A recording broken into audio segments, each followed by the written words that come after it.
Here are the 4 exercises that I like to recommend to include in a warm-up if you're looking for easy ways to sneak in cross-training without taking up too much of your dance practice.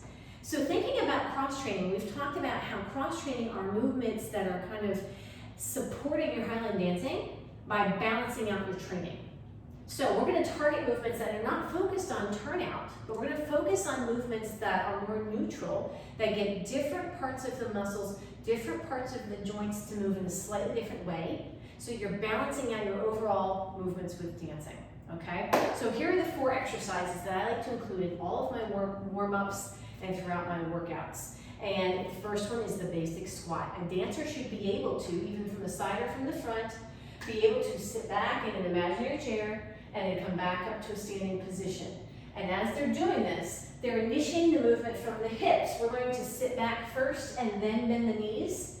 So it's almost like you're getting ready to bow and then drop with the hips, right? So that's what we want to think about as we do our squat. We're going to sit back into an imaginary chair so that my torso is upright more and my shins are parallel to my torso as opposed to being here. So a common issue that dancers, highland dancers particularly have, is that we don't engage the glutes enough and we have restricted mobility in our ankles. We want to work on that by dropping the hips more, dropping lower down into that squat so we can work on flexibility in the ankles and using the glutes more. So that's your first movement. Squats. That could be part of movement-based exercise to get a dancer going. You can even add calf raises at the top.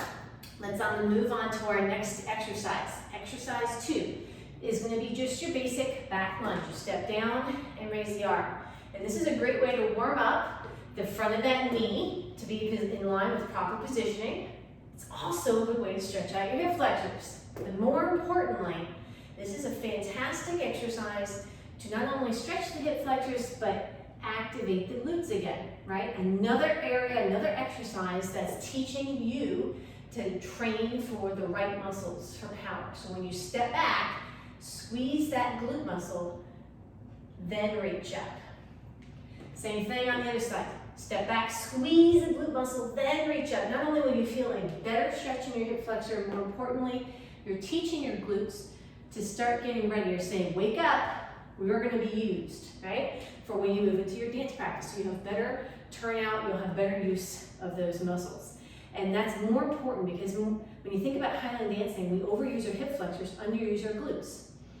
And the glutes are there, they're very powerful. So that's your second movement. Third movement, we're going to take side to side. Same thing, more neutral position. Lunge over, push up to come back to standing.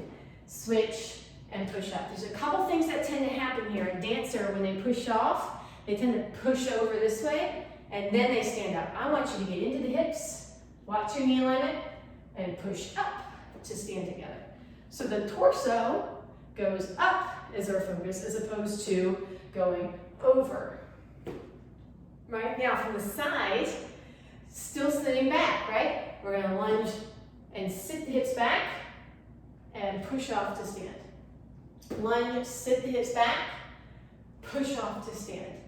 And again, you're still focusing on activating the glutes, and we're working on making sure we're out of that turnout position all the time. We're giving that relief to that movement and balance to the muscles. Now our fourth movement that I like to incorporate sometimes, more often I include in actual workouts, but it's a good warm-up one nevertheless, is a single leg hip hinge.